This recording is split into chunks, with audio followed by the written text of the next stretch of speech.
আপু, সেদিন আমি প্রথমে কাউকে ফোন করিনি। আমি প্রথমে সিজদায় পড়ে গিয়েছিলাম। আল্লাহু আল্লাহু আল্লাহু আল্লাহ। আসসালামু আলাইকুম আমার সম্মানিতা ফাতেমা আপু। আমি জানি না এই মেসেজটি আপনি পড়বেন কিনা, কিন্তু যদি পড়েন তাহলে আমার গল্পটা মানুষকে শোনাবেন ইনশাল্লাহ। হয়তো কেউ দোয়া করা বন্ধ করবে না। অ্যাফিটির ইনবক্সে বার্তাটি পড়ে আমি কিছুক্ষণ চুপ হয়ে রইলাম। তারপর পড়া শুরু করলাম। আপু, আমার বিয়ে হয়েছিল 7 বছর আগে। প্রথম বছর সবাই আমাদের জন্য দোয়া করত। দ্বিতীয় বছর সবাই জিজ্ঞেস করত, কোনো খবর আছে? তৃতীয় বছর প্রশ্নগুলো বদলে গেল। ডাক্তার দেখিয়েছো? সমস্যা কার? চতুর্থ বছর অনেক আত্মীয় আমার স্বামীর দ্বিতীয় বিয়ের কথাও বলতে শুরু করেছিল। সেদিন বাসায় ফিরে আমি দরজা বন্ধ করে এত কেঁদেছিলাম যে আমার চোখে আর পানি ছিল না।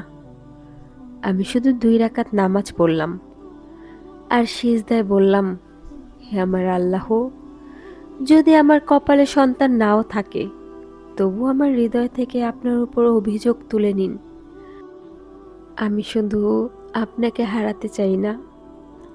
আপু, সেদিন আমি সন্তানের চেয়েও বড় একটি দোয়া করেছিলাম, আমার ঈমানটা বাঁচিয়ে রাখুন।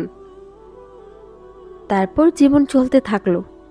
চিকিৎসা চলল, দোয়া চলল, তাহাজ্জুদ চলল, ইস্তেগফার চলল, কিন্তু উত্তর এলো না।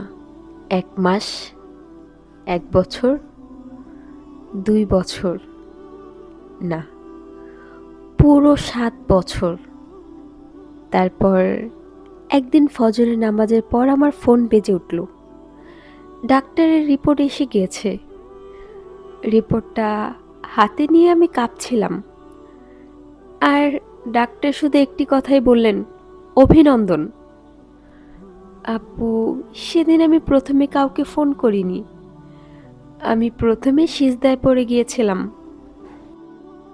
কারণ এই 7টি বছরে আমি বুঝেছিলাম আল্লাহ আমাকে ভুলে যাননি।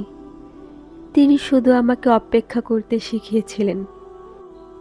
আজ যদি আপনিও কোনো কিছুর জন্য অপেক্ষা করেন, হয়তো চাকরি, হয়তো বিয়ে, হয়তো সন্তান, হয়তো শিফা, তাহলে মনে রাখবেন, অপেক্ষা সবসময় প্রত্যাশিত ফলের নিশ্চয়তা নয়। কিন্তু একজন মুমিনের জন্য অপেক্ষা কখনোই অর্থহীন নয়, যদি সে আল্লাহর উপর ভরসা রেখে চেষ্টা ও দোয়া চালিয়ে যায়। আল্লাহর রহমত থেকে নিরাশ হবেন না। তিনি জানেন কখন, কিভাবে এবং কোনটি আপনার জন্য সর্বোত্তম। আল্লাহ আমাদের সবাইকে ধৈর্য, তাওয়াক্কুল ও কবুল দেওয়ার তৌফিক দান করুন। আমিন। As I look to nature's beauty, dazzled am I.